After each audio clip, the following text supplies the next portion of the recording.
Hold on, we're actually gonna redo it because I don't think it's going. Oh, yeah, it is going to this right one. Beautiful. All right. Hello. Welcome, everybody. Thank you for tuning in to our Revolution Washington Burnocrats Coalition interview with Erin Frasier. Erin, will you go ahead and introduce yourself? Tell us what position you are going for, the location, of course, and a little bit about what got you to run for office. Awesome. Hi, everybody. My name is Erin Frasier, and I'm running for State House of Representatives for the 19th Legislative District.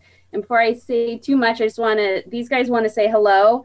This taller one is Rosie, and this is Olivia, and they're part of my campaign team, so I wanted them to say hello. But Rosie also was very excited to talk to some Bernie-crats because she went to the state convention in 2016 as a Bernie supporter, and got her picture taken with a cutout of Bernie and was so excited we had to make a poster banner thing that she's been walking around parades with. So she wanted to say hello to you guys. Hi, everybody. And Rosie goes door knocking with me. So she's probably been to 90% of the doors so far, and both of them are my button makers. So definitely a family campaign team here. So yes, it is, because those are some of the hardest positions to fill in the campaign, right, and the most important pieces to a campaign. Yeah. You guys are amazing. So are you a fellow Bernie-crat rising, I hear? You guys? Yeah. Yeah, we're gonna look at you at the poll in the polls in the future. I bet, huh? Yep. Oh, awesome. Did you looking forward to possibly hoping to vote for Bernie or work for him in the future? We're looking at maybe a 2020 run. You excited about that? She got signs. You got signs ready for that? Yeah. You already have signs ready? Okay. Yeah, she's a done deal. Awesome. Oh, thanks. Okay, say bye, guys. Amazing. Thank you. Did you guys get to say hi much? Do you want to say hi to everybody out here? You gotta say hi to Oz. Now they're all shy. Yeah, they are. Thanks, guys. You guys are amazing. They are adorable. Awesome. So, hi again. My name's Erin Frasier. I'm running for State House Representatives for the 19th Legislative District. So out here in Lewis County right now, but includes Pacific County, part of Grays, Waukeicum, part of Cowlitz. And I'm proud to say I was born and raised here in Lewis County on a small family farm that has, I've had over four generations lived and farmed here. So my kids are the fifth generation. They're heading over to feed sheep right now or play with baby lambs. So they're getting very comfortable with the farming environment.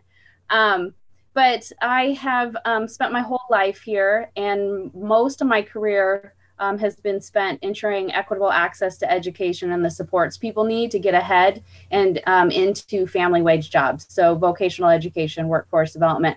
And I've spent over 10 years at Grays Harbor College, living in Pacific County, working in Grays Harbor and Pacific counties, and was able to participate in a lot of community organizations while I was doing that work. So everything from Economic Development Council, to teen advocacy coalitions and other social support service programs. And so I really got to work in that space in economic development that was really about people and education and the supports that people need to get ahead. And I know that's a space that a lot of people don't like to talk about, especially when we start talking about economic development. So my hope and real reason for stepping up is that I can be that voice that brings a more holistic conversation to a lot of these topics. And right now I work at the state board, the Washington State Board for community technical colleges, and I get to do the same type of work, but now I get to help out across the state. And it's really afforded me the opportunity to work on both state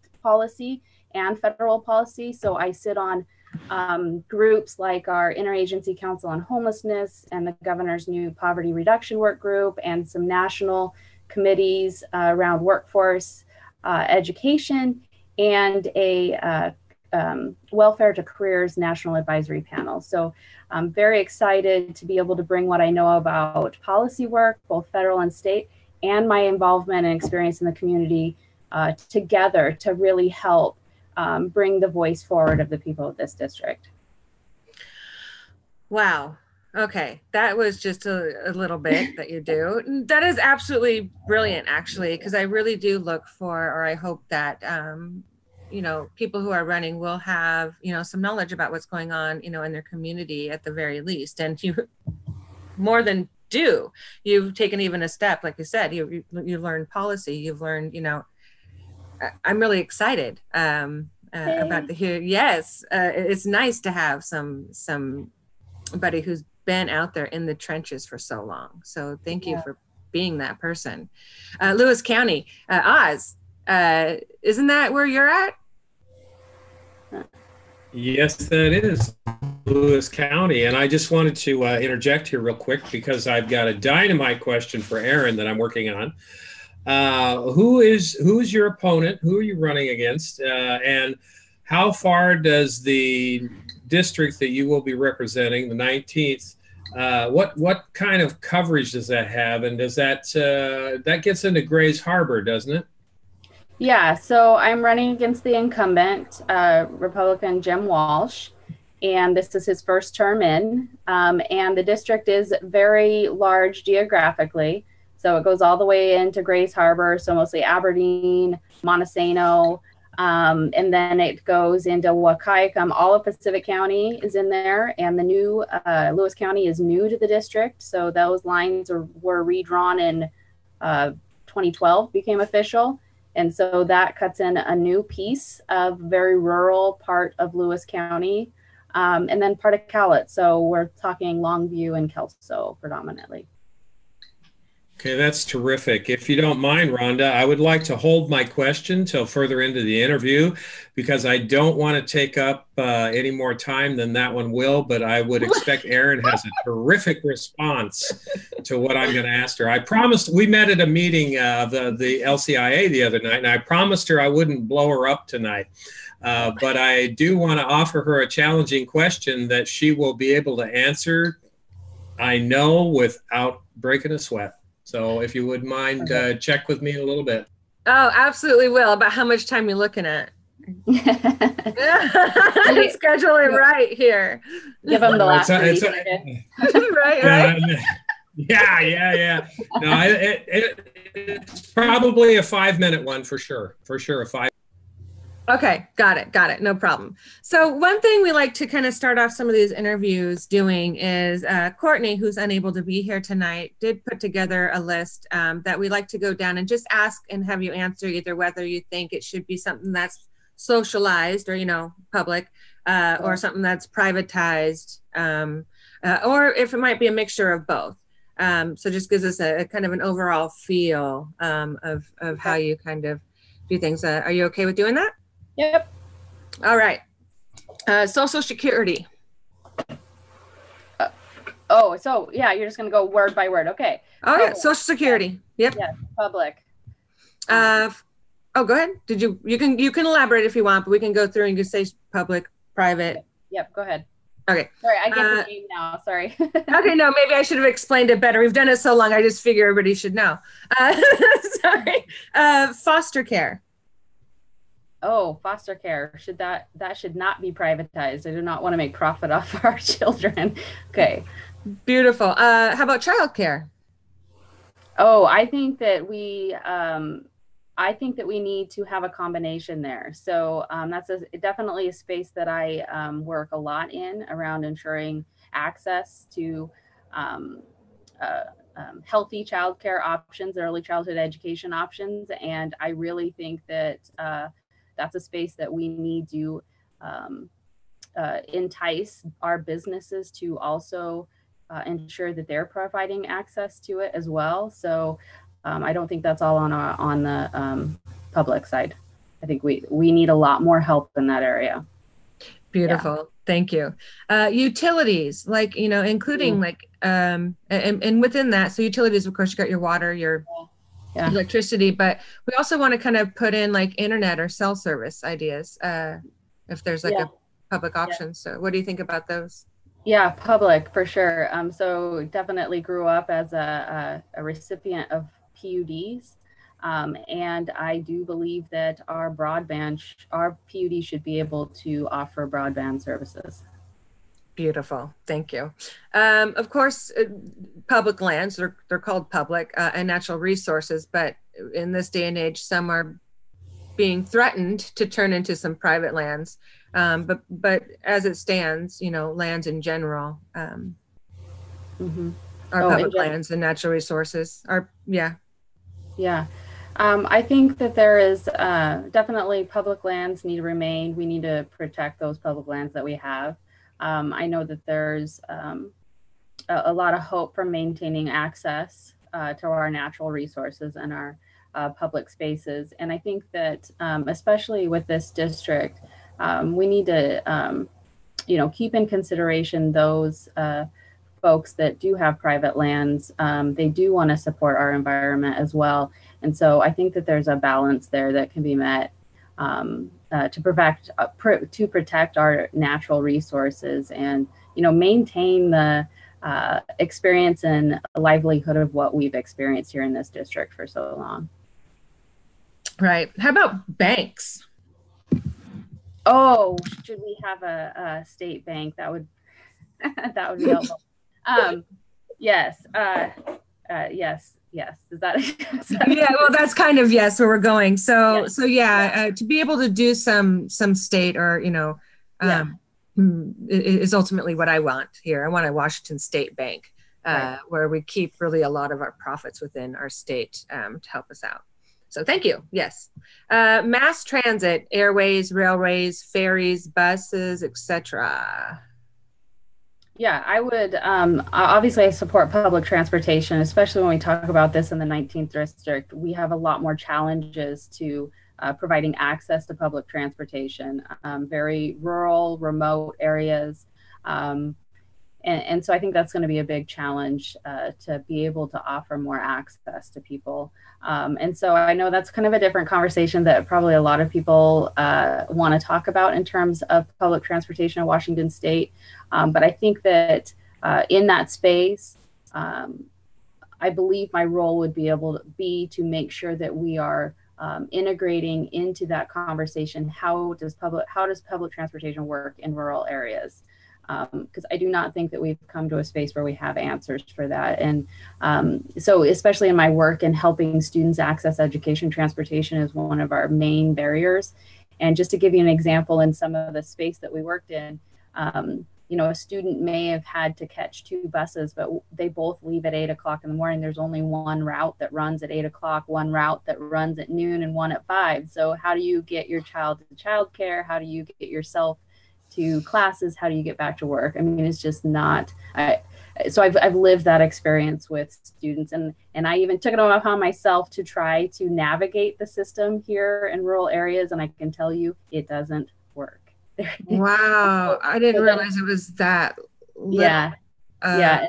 And so then we hold people accountable to showing up in order to get services, and it's not physically doable. So definitely an issue that's in my heart that we need to figure out.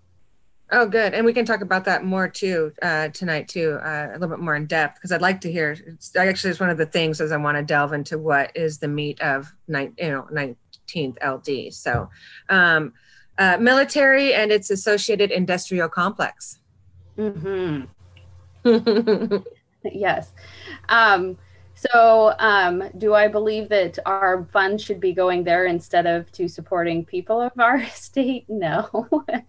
No, obviously. And even though a lot of those issues won't have a space for state legislators to have an impact on, I think that what counters that is our focus on making sure that our investments really are into the people and communities and families. So I think that's where my role is in that. Oh, yes. Thank you. Veterans Administration. Oh, public. Sorry, I was sleeping there. Wonderful. Oh, no, you're good. Yes. We don't want to lose the model that they have in place for us, especially around healthcare. Right. Scientific funding. Scientific funding. I'm not sure, to be honest.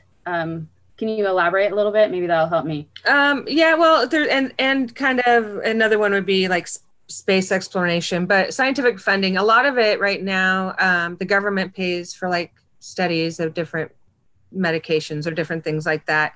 But then the private company gets to come in and kind of take that over and get all the profits and all of that. So ultimately, our government's funding all the science, but not necessarily benefiting. Right. Yeah. So with that explanation, I would say, obviously I would support things that we are already paying for. We should be recipients of it in the end. Yes. Space exploration. Do you think that should remain a public kind of financed or, issue deal, or involve some private sectors? I'm not sure. To be honest, I haven't thought about that. I've been so focused on more local issues. So that's definitely not a space I've given much thought to. No problem. Yep. Libraries. Oh, we love our public libraries, especially in the 19th district. So yeah, again, growing up here, our access, we have a lot of public libraries. Most are under Timberland Regional Library System. And that has given people a lot of access where they wouldn't otherwise have. And so even like mobile delivery and things like that. So that's kind of a core piece of rural communities, and access to education, knowledge, and, space for many, many other things. But yes, definitely. Elections. Oh, yes. I think that a lot has to happen for us to get it there, but oh my gosh, if we did not have to focus on funding of elections and could actually, especially as a candidate, be out there focused on talking to people instead of raising money, that would make a huge difference in the people that we have in office, in our ability to actually have more conversations that are essential to actually have representation. I love it. First responders. Oh, first responders. So maybe I'll put a little bit different spin on this too. I think that should be public. Being here in the 19th, I grew up with the experience of having volunteers even. So we had a lot, maybe less than we did in the past, but a lot of volunteer first responders. And so I really view that, for me, that experience is about community. So it is more of a community function. Yeah. Beautiful. And then there's, we talked about childcare earlier, but there's, Courtney kinds of bring this up. I don't know if you ever heard of like universal basic income. But before we get there, one thing that we talked about or thinking about is caregivers' basic income. Mm-hmm. So somebody can stay home with their kid and raise them, and or an elderly adult, and get a basic, caregiver's income that also gives credit to Social Security. So you actually, earned income to be able to use later in life. What do you think about something like that? I think in terms of when you're saying a parent taking care of their own child or another child, or family provider.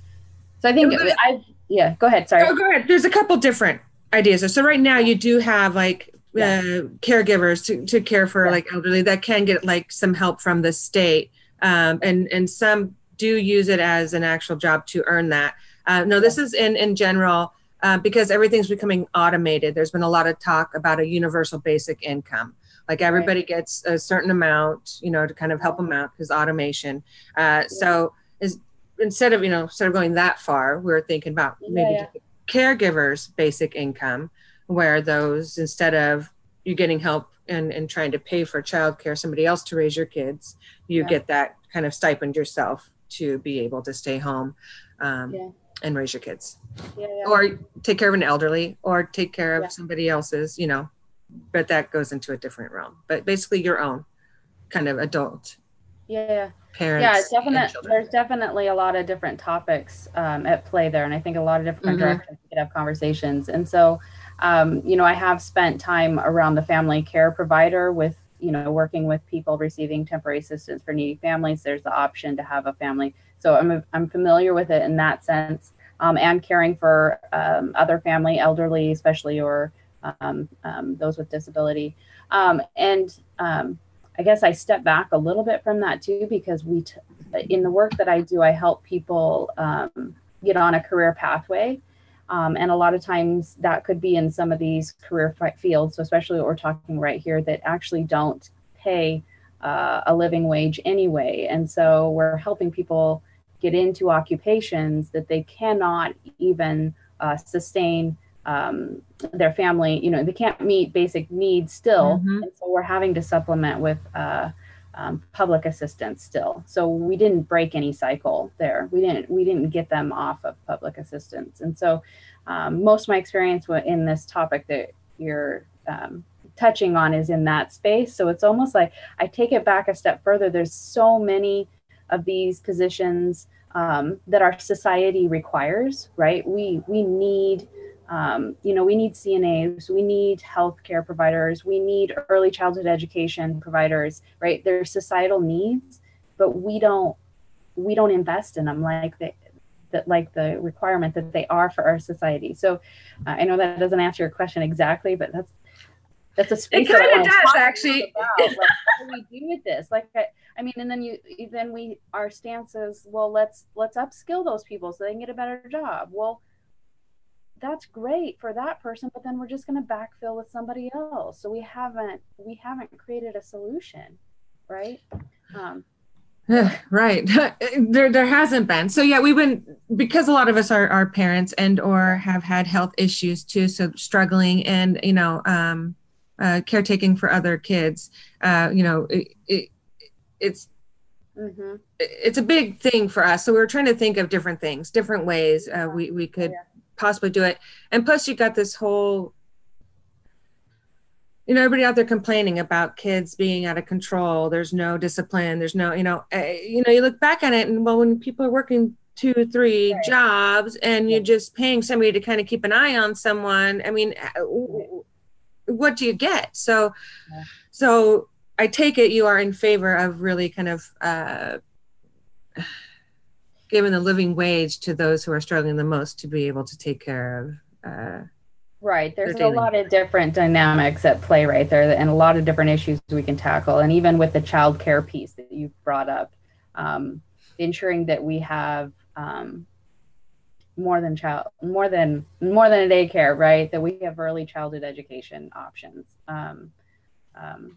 That's definitely part of one of my focuses is definitely on the entire education pipeline. And so, with the research and what we know about child development, we need to engage sooner.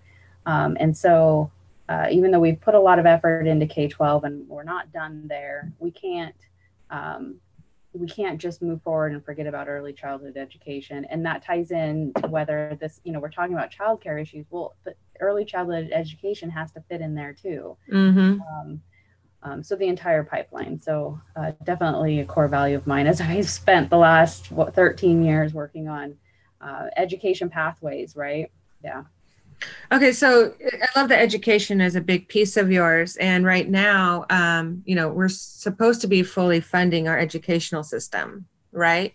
Do you have any ideas of how that can progress once you're in there? What would you get behind? How would you look at ensuring we do get the funding needed to all of our students? Yeah. So that's definitely a big problem we need to tackle. I do believe that we need to be funding more than just K-12. And in order to do that, we obviously have to work on flipping our regressive tax system. And that's not an easy fix. It's obviously a tough topic, but I think to start, it's not just about proposing legislation.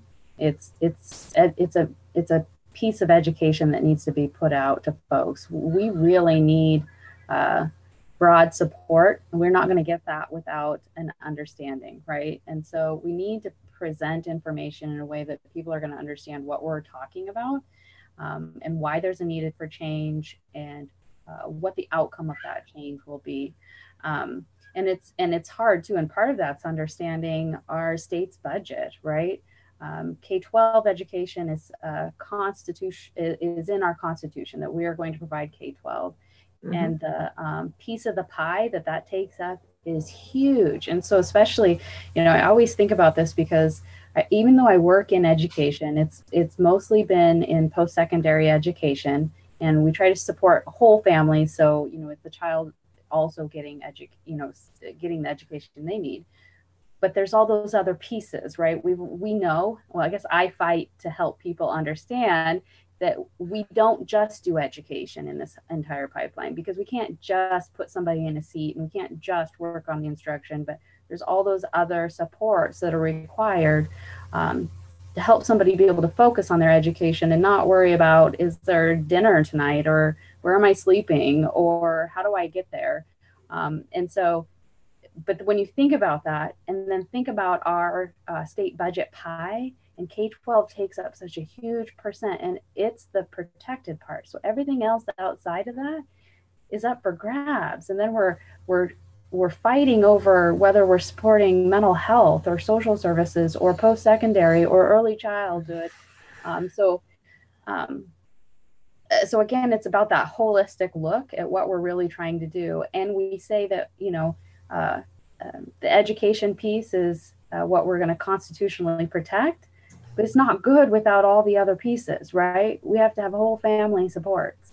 I think there's just a lot of education that needs to be done, because if we keep continuing to just have these really kind of hard stance, polarized conversations, I mean, they're not really conversations about all of these issues, the legislation is not going to move, right? We're not going to have the support. So how do we prepare for that and make sure that we're sharing the information people need to know to understand what really is at stake, what change would look like, and what we need to do to move forward. Sorry, that was a really long response. No, it was a really good response. And education is always the key. I mean, the more we know, the better, right? So I would like to look at to see how we can bring that education out to the public a bit more. Once you're in office, would you be willing or think about doing some of these meet and greets, so even if people can't see you in person, but to give education through this kind of means, to be accessible, to maybe say, hey, we've got this bill coming, guys, you want to learn about it and let me know how you feel? Are you open to good communication like that? Yes. So I think that's something that when you ask, like, why do I do this? I mean, most of the role that I've been playing is trying to help just kind of facilitate, like, that's my passion, to facilitate collaboration and dialogue and make sure that stakeholders are at the table. And that it was what I was doing in the community anyway, but I recently just completed a doctorate in organizational leadership. So I'm just like immersed in all of this theory behind making sure people are at the table. Do we have the stakeholders, right? Does everybody have the information they need before we move forward with any kind of proposal? Do we really know what resources do we need? Can we make the case? You know what I mean? The change, transformational change, right? How do we manage change? And that includes making sure people are aware and are here having their voices heard. I love it. So this last session, they did pass a bill. I can't remember, something 93, 33, 11. I had it down at one point. Anyway, it basically came up out of nowhere overnight. Wasn't even heard on the floor and went right to, I'm sure you know which one I'm talking about.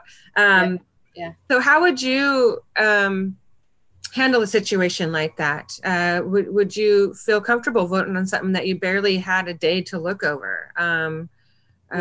It's about transparency was the bill was for. Yeah, I think that was very interesting dynamic. I am grateful that a lot of people stood up and said, hey, we made a mistake. Right.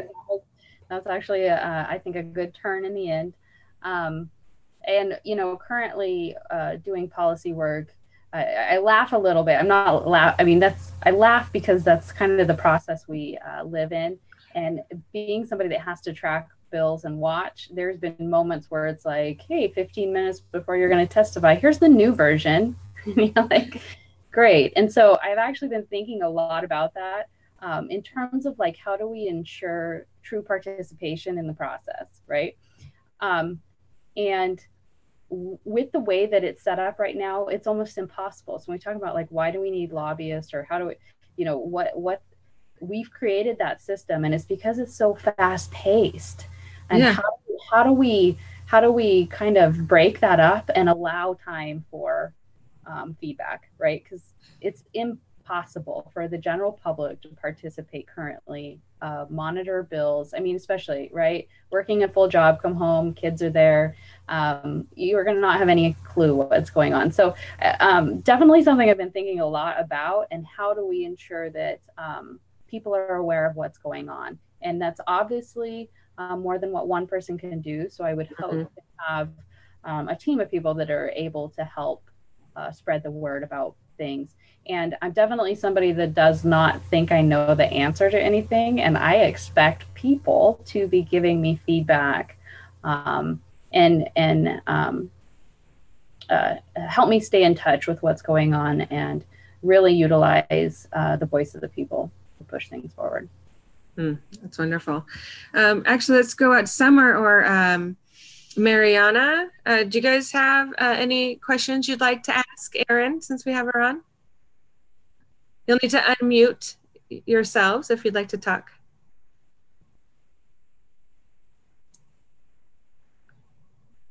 Hi. Hi. Wondering if you could talk a little bit about job creation in our area, and how you think that the legislature can help that. Yeah, thanks. Definitely a core focus for me. Working in workforce development in this district, I've seen the ebbs and flows of our economy changes, and I think that there's more to come. There needs to be more to come. We can't sit and wait for things to happen to us. We need to figure out where we want to head with this. And so in terms of job creation, I really believe that we need to start being strategic about what we want our future economy to look like. And I do believe in helping our local businesses transition. So especially around clean and renewable energy, how do we ensure those businesses that we currently have in our district are able to upgrade technologies, enter new markets, etc. And in order to do that, we also need to prepare to upskill the current workforce so that they're prepared to support the local businesses. Once we're identifying what businesses need to within our current local economies need to do that, we need to identify what gaps are there. So when we think about what we want our local economy to look like, what gaps are there, and then we need to go out and recruit for that industry, for that business. I think traditionally what I've seen in this district is we kind of sit around and wait for industry to knock on our door, and then we react to it. And we don't have a lot of space to maneuver around that when we're being reactionary. And another part about recruiting industry, I really believe that we need to only recruit industry, not recruit a workforce. We have people here that can be the workforce that fits those needs. We need to prepare them for that industry that we're recruiting, and not, be reactionary to an industry coming in and let them import a workforce because we're not prepared for it. Yeah.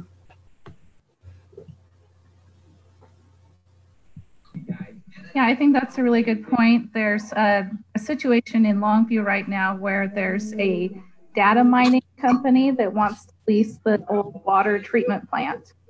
And they say that they're going to bring in 30 jobs, but as things develop, it's like, well, 10 to 15 of those are going to be coming from outside the area, and we'll see about whether or not we have folks who can work those jobs.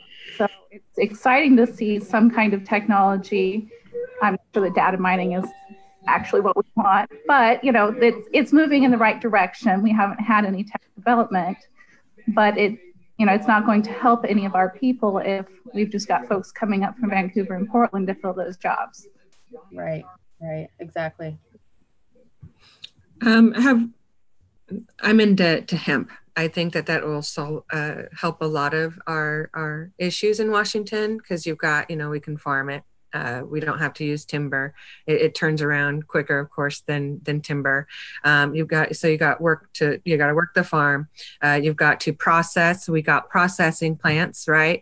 You can make it into hempcrete. You can do so many things with it. The production wise. Have you thought about that? Is it something that you think could potentially work in LD19? Yeah, I think so. And, if you're not familiar with the area, when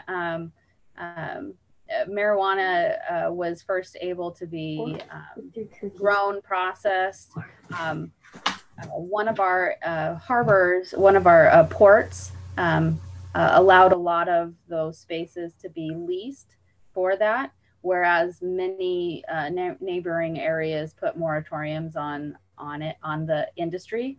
Right. So it actually has been welcomed, and people are seeing the job creation that it has brought.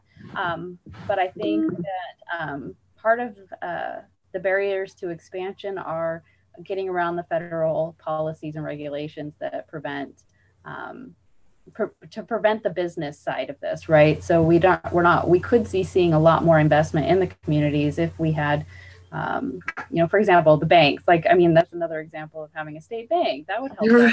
Right. Yeah. So definitely in support of that industry. And I've seen it. We've witnessed it create jobs. I know they've lifted up some of the, not bans, but some of the laws against being able to grow it and do research on it here. And so there's a whole lot of people looking at doing that. So I'm hoping that we can really use that here. I believe hemp would also be a really good solution for the timber industry in that area. Mm-hmm. I know that Aberdeen is one of the biggest shipping ports for timber in the Pacific Northwest. So, Right. Yeah. And Aberdeen actually has, talking about ports, we have a lot of waterways here in the 19th legislative district, and I think that we could better utilize our ports. And we just actually got some funding to do some dredging, which helps. So there's a lot of maintenance infrastructure needs for this area in that regard. So what are the things that we can look at trying to get here as far as jobs? Like you said, instead of just waiting for somebody to come, what are some ideas do you think that would work in this area? Mm-hmm. Yeah. So obviously we've seen some progress with the marijuana industry. I think in terms of timber, I would love to see us ramp up cross-laminated timber use. And that requires a supply and a demand, which one's going to come first, right? Obviously we need to get both going for it to happen. But then also, I think Summer, you were talking about kind of the tech industry. We have seen in Grace Harbor at the Sassa Development Park, business come in that relies on the tech side, right? Like being responsive, like customer service, responsiveness, that's all tech-based. And I'm very interested in that model, because the reason they came is because they want to provide that atmosphere, the community that our area here has to offer, the access to our natural resources, right? So that the the model that the employees have access to a healthy community, outdoor lifestyle, right? And so unfortunately, I think majority of those were imported jobs, right? We brought people to the area. I think looking at that model is a great way to, maintain the environment, environment that we have here in the 19th, and the lifestyles that we have, and have these pockets of industry happening. And so because I really believe people here don't want to see us turn into, a big urban areas, right?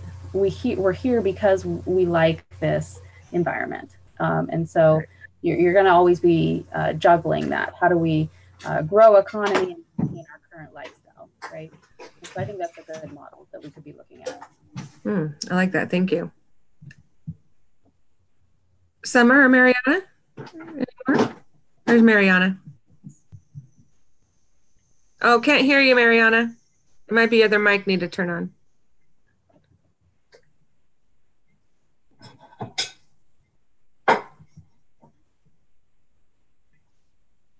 Oh, her face is gone. We'll let her. Oh.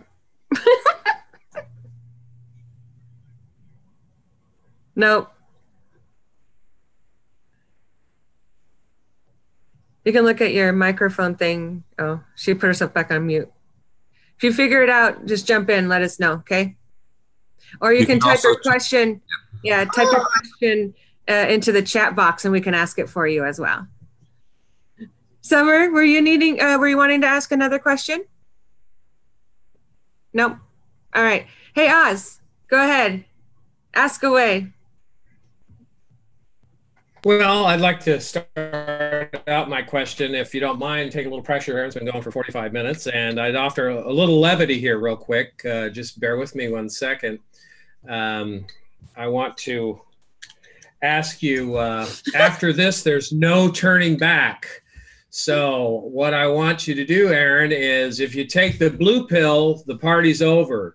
But if you take the red pill, you get to go down the rabbit hole from the land of Oz. So which one do you want? We're going with the red pill, I guess. You're going with the red pill.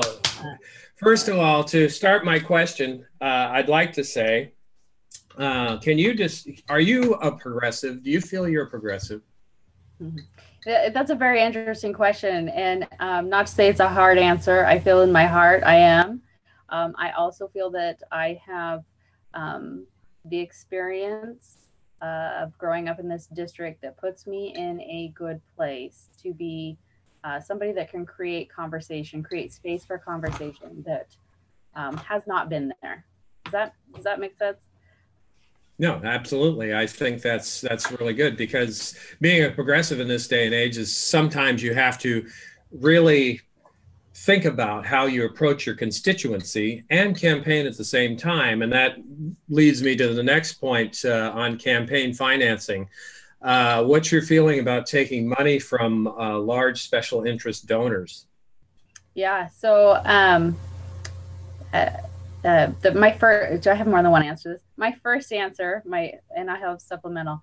My first answer is I am going to take money from groups that represent my values. So for example, I've already, had some endorsements around education, unions for sure.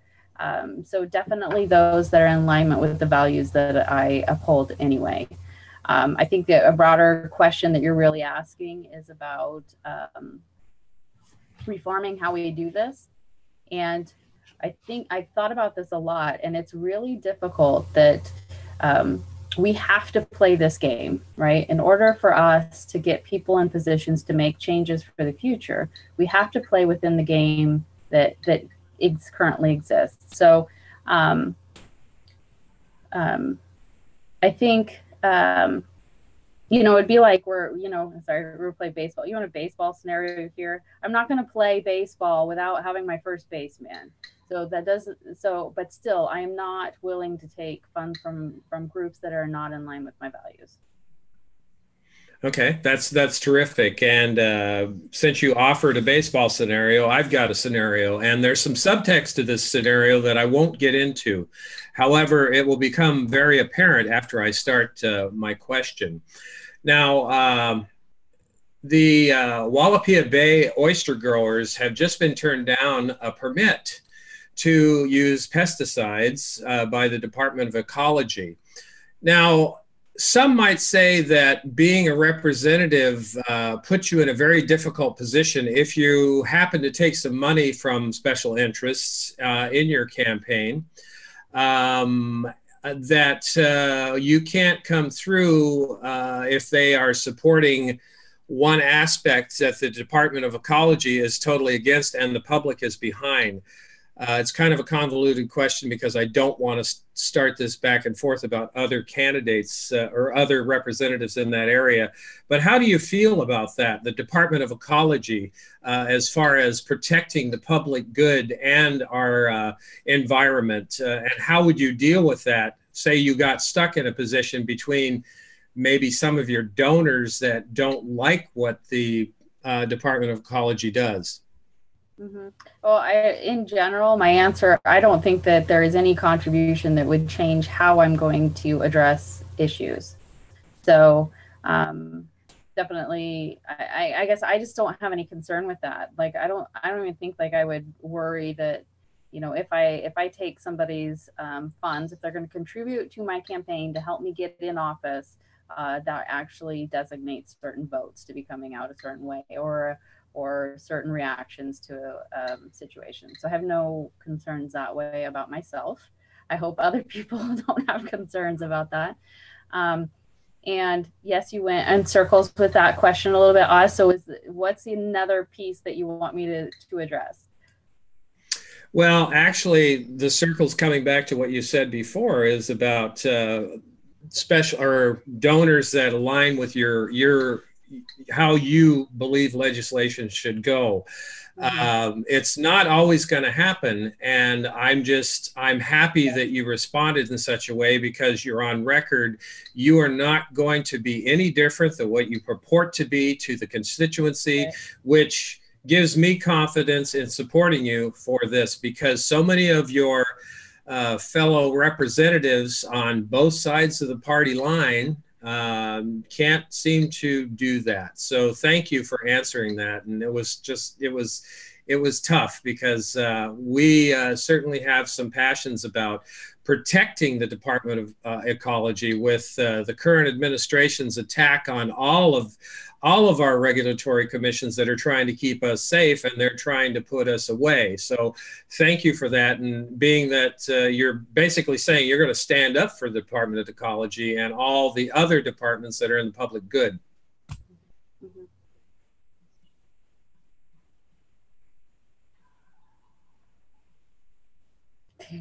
Yeah. Sorry, why are you laughing? I was talking. I was going to break up that silence, but I muted myself, so I was laughing at myself. So yeah. I apologize. Yeah. So yes, thank you, Oz. So yes, standing up for. Can I add one thing to that? I don't know if this is a direction you're going, but it's something I want to comment on. I think that, you know, as we've watched several of these processes play out, there's more than one issue here, right? And so if we have problems with the processes, we need to address that outside of a process.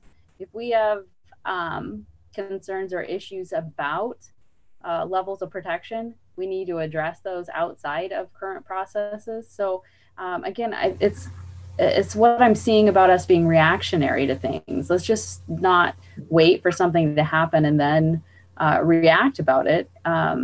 Let's be a little bit more forward thinking and think about what things that do we need to address before they happen. I mean, we've watched the process how many times now, and we pointed out issues during, but then when it's over, we're not going to say anything. I mean, what are those things that we want changed, and address it before another process starts? I mean, seriously, I'm sorry. No, you answered it perfectly, because I will never see you on the steps of the Capitol protesting the Department of Ecology, and that was my point. So you want to address it in a proper, holistic way. So I understand, and I appreciate your term holistic. That's very good, by the way. I agree. So Mariana did put in a couple questions. One you had already answered. She wanted to know what you think about municipal broadband access, like through PUD, and you already addressed that, and you are for the broadband. We need access out here. So, and as Mariana might know, and she doesn't know this probably, but being a faculty out here, I taught emerging technology, trying to use our broadband in this district. And so we learned about all the things that could go wrong with technology. So I had a lot of examples on how to navigate technology problems while trying to collaborate with virtual teams. So yes, yes, we have the availability. We need to make the access happen. Yeah. Nice. And then she also had another one, and I think we talked about this before, and it's something that I usually bring up and ask, but I'm so happy that somebody else is too. Mariana, you make me so happy. Would you support the American AntiCorruption Act? I think we talked about it a little bit before. It's Represent Us that kind of champions it, and it helps kind of bring back the voice to the people, putting laws back into place that were once there, that were stripped away, that were, protection for us voters. Also, election reform is in there, right. Getting money out of politics, all that good stuff. Right. Yes. The answer is yes. And I guess maybe I have a question back to you, though. Yeah. In terms of what was accomplished for voter rights this ledge session, what more was that enough, or is there more that should be seen? Oh, not enough, but it was a good start. I mean, it was good stuff did go through with, being, especially same day registration, I think is huge, should be everywhere. I don't think there should ever be a barrier on when you can register. And the pre-registration and the automatic registration and all that's good. Some of what's in the American Anti-Corruption Act that people are working on is like ranked choice voting, making it more of a proportional on the ballot. So it's not just the top two. It's not just ends up being the D and the R. Maybe, it opens it up to maybe a possibly independent or a third party or maybe even another D that's more progressive instead of an establishment D to be able to get through on the ticket. So that's one thing in there that I think would be wonderful. We're lucky that we have open primaries. But I think that should go everywhere. But this is ultimately a national thing. Yeah. There's a few other things in there too. But the main one that I'd really like to see is opening up to proportional representation, either a ranked choice voting or a star voting system, something beyond the top two. Yeah. Yeah. Thank you. Oh, you're welcome. All right. Mariana says you signed I-1600. Yes, we did. And then tell us what you think about our current healthcare system. Yeah. So I'm sorry, people probably get sick of this, but when I put a spin on it in terms of helping low-income populations all the time, I think. And so what I think about our healthcare system is we are having to put too much money into our healthcare system to counter us not being proactive and preventive in the first place. And so especially in the 19th legislative district, we have community hospitals that we're trying to support, and we're not doing a good job, not only because we're not putting the investment into themselves, we're not putting investments into other areas like behavioral health, so mental health, chemical dependency. There's other, and again, so definitely an area where we need that holistic approach to all of this, because it's not one issue over another. If people don't have access in the first place, then we're going to have more problems in the long run. And who has to pick up those costs, right? So this is one side of it that I see. That there's so much more we can do about supporting, I don't want to say preventive because that's healthcare terminology that I'm not really meaning, but how do we prevent the use of like our emergency rooms, et cetera, those type of things. Access is an issue. So, and access in many different ways. So whether people have actual health care to be able to use, but also physical access. So especially in areas of the 19th, I can speak to this personally, trying to get, I am probably myself 60 miles from any healthcare facility right now, if I'm thinking correctly, right? And so there's a geographic barrier. There's, if I can get there, am I able to pay for it? We do have a lot of emergency room use. and so how do we address access issues as well? Sorry, Oz, did you have a question? Yeah, I think this is the first time I've heard a candidate use access to healthcare in the right context, because usually they're looking at it from the standpoint of access as far as ability to pay.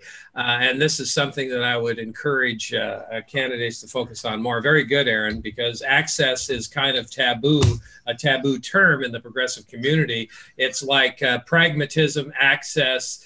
That's all double speak from establishment-oriented current representatives. So thank you. That was, yay, access, the way it's supposed to be done. Thanks. Yeah.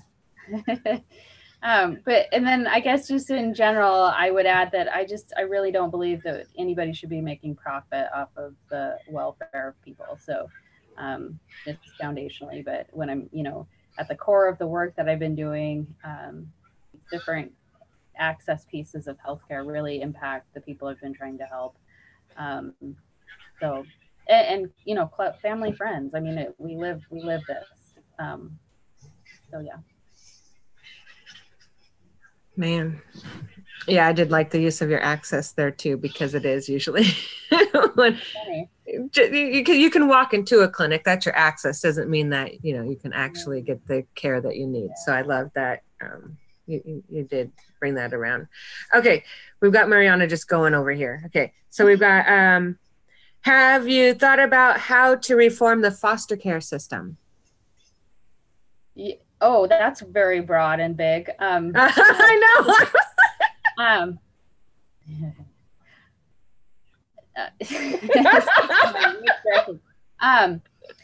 There's a lot of pieces to the foster care system. Oh my gosh.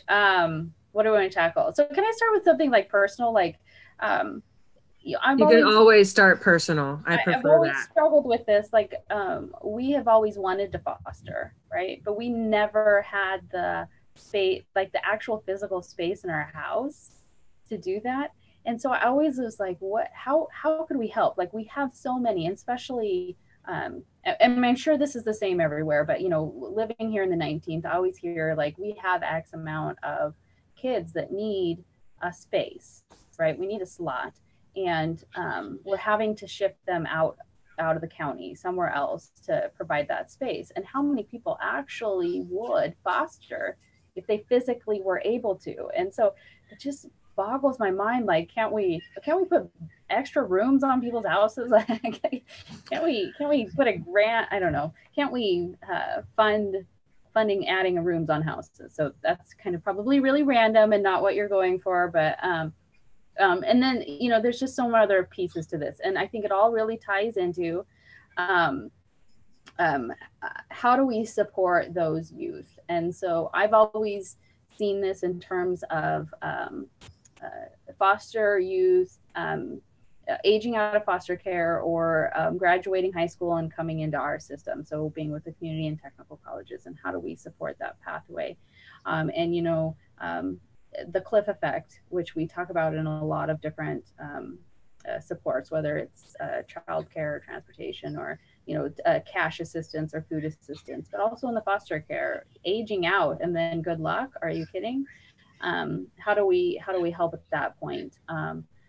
So I think there's a lot of pieces there, Mariana.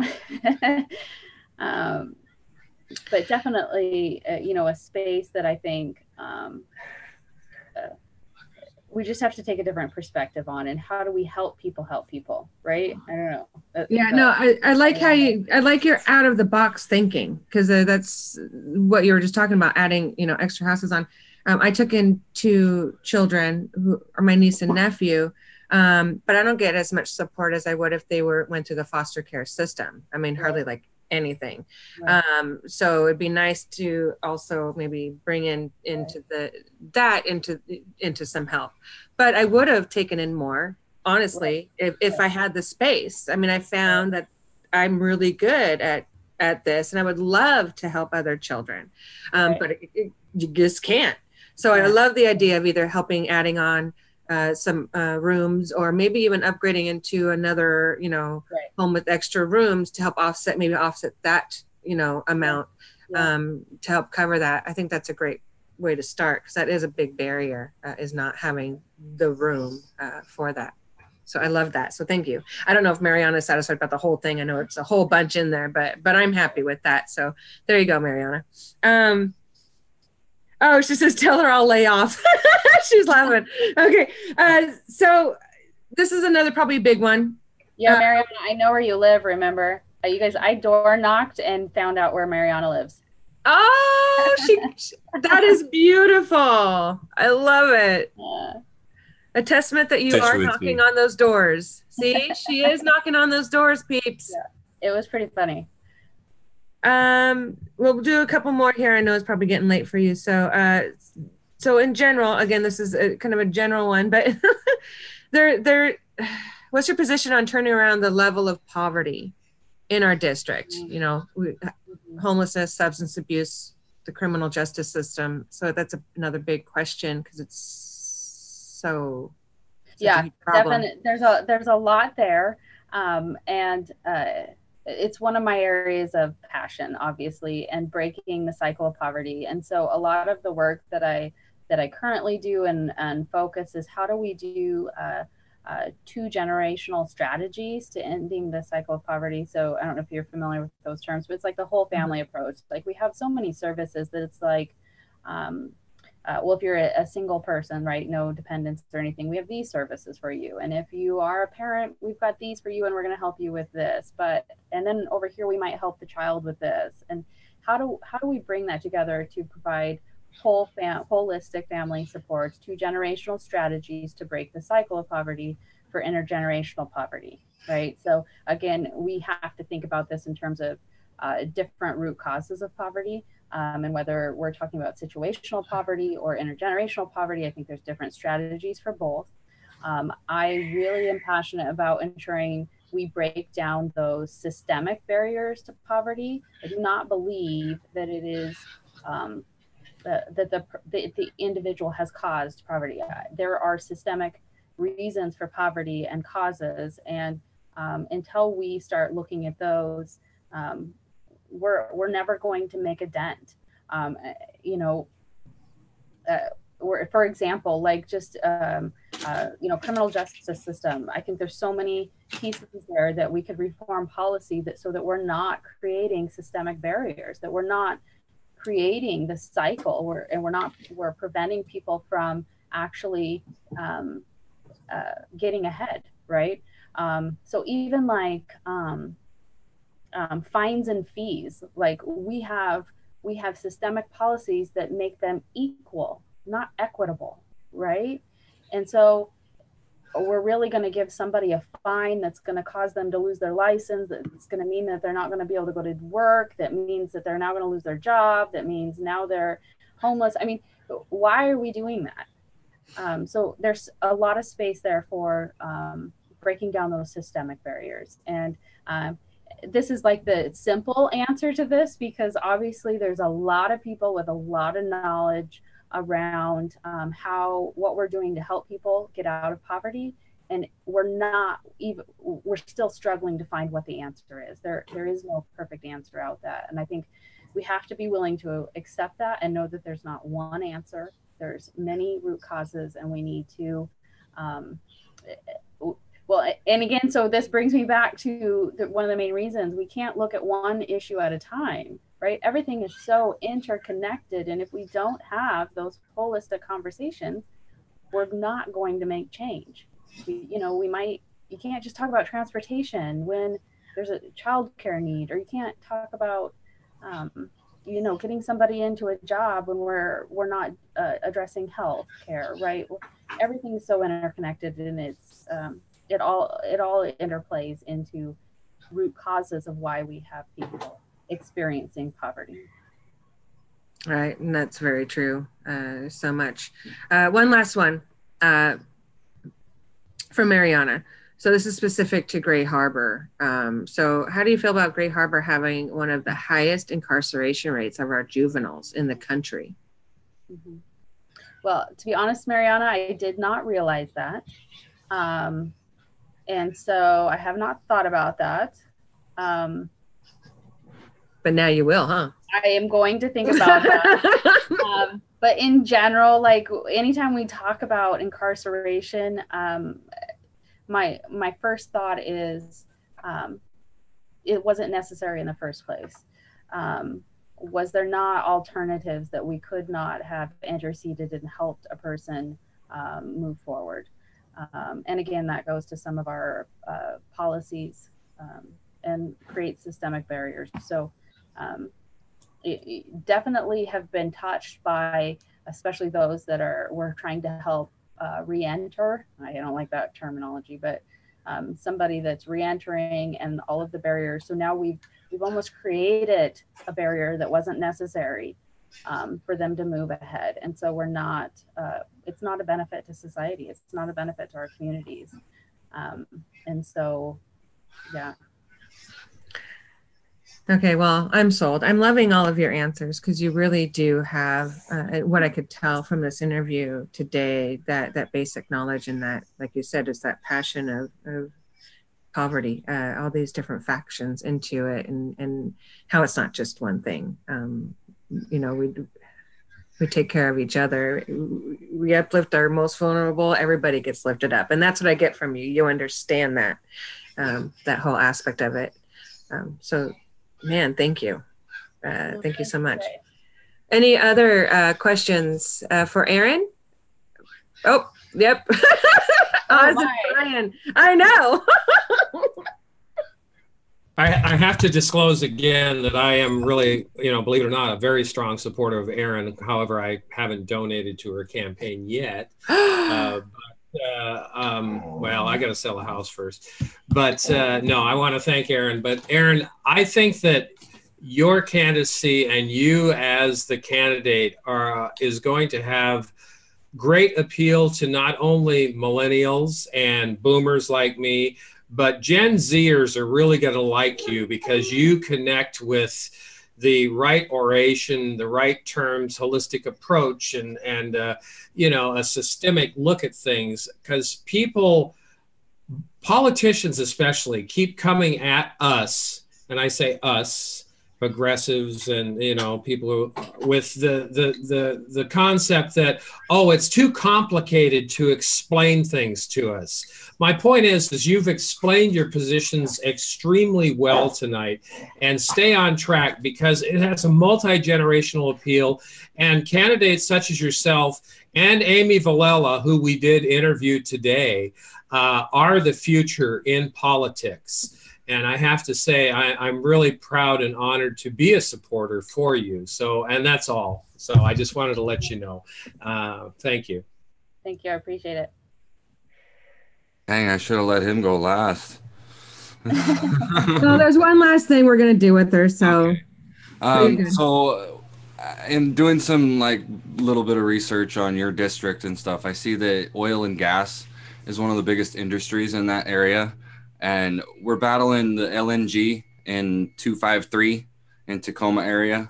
And what will you do to curb and prevent other projects from expanding into areas like you've got down there?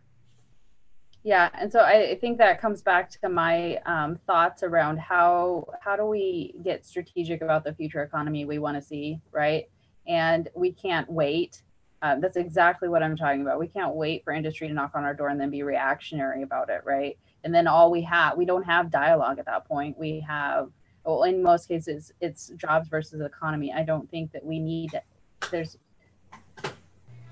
get rid of that polarized debate and actually have some conversations. And so it takes a lot. It takes a lot of stakeholders to come to the table and really say, how do we bring together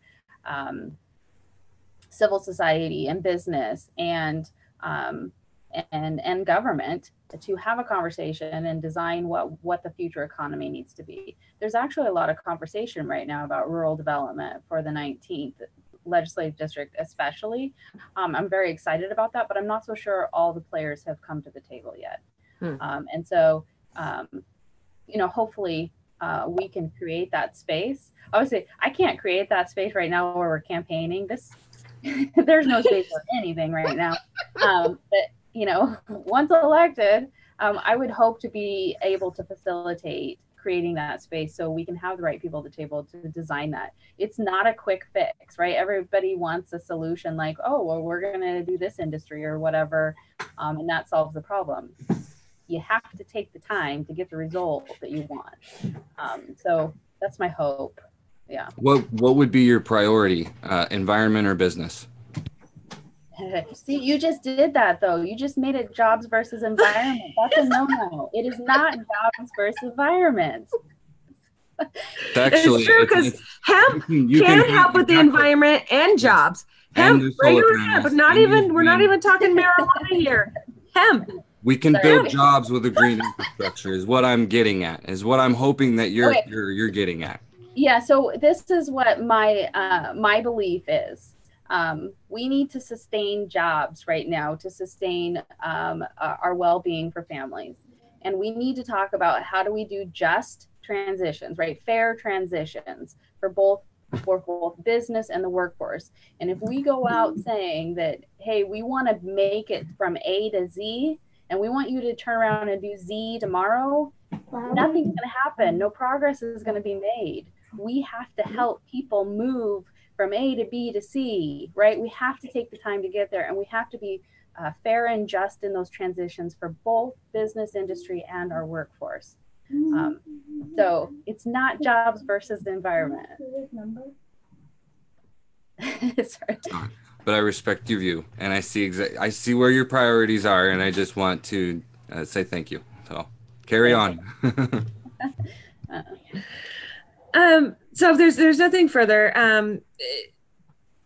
we'll usually have you say, you know, how can we help? But first, Mariana is wanting to know, and actually I do too, and I'm sure Oz and everybody else is, when is your next fundraiser and how do we donate? Awesome question.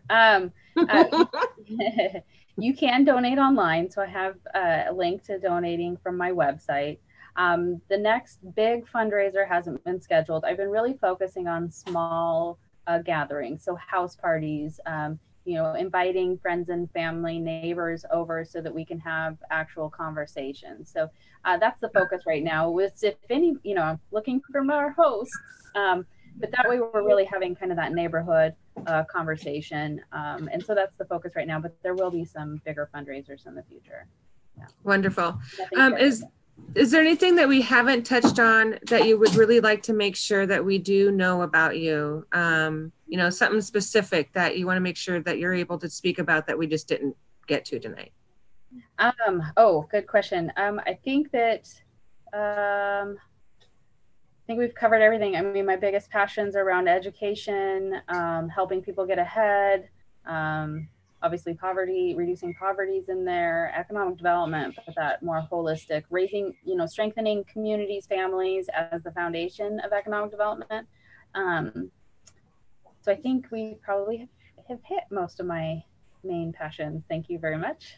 Wonderful. Good. I just want to make sure.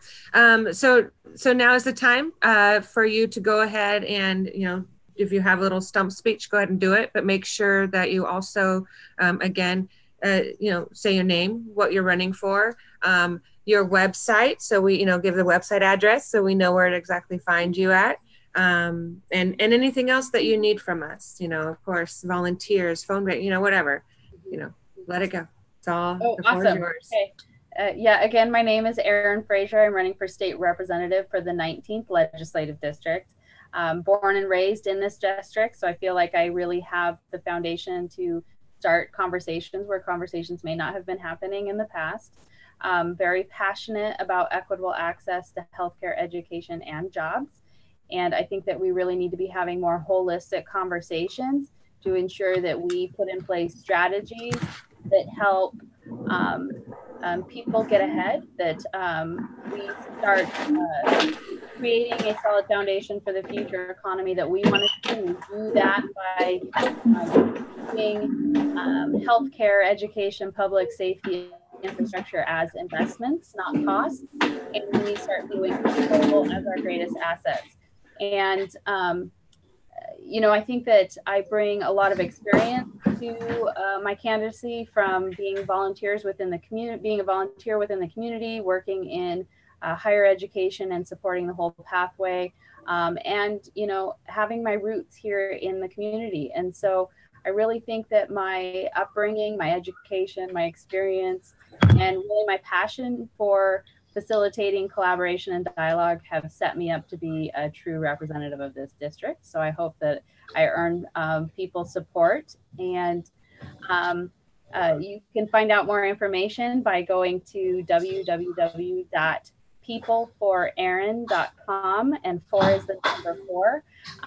Looking for people to let me know where I should get out and about. My favorite part of this is meeting people, talking to people, having conversations. So let me know where I need to be, and looking forward to any kind of support around phone banking, doorbelling, and fundraising that anybody can help me with. Anything else you want to know? Oh, that was perfect. Thank you. And I'm very happy that I'm actually able to vote for you, because I am your constituent. I am in your LD.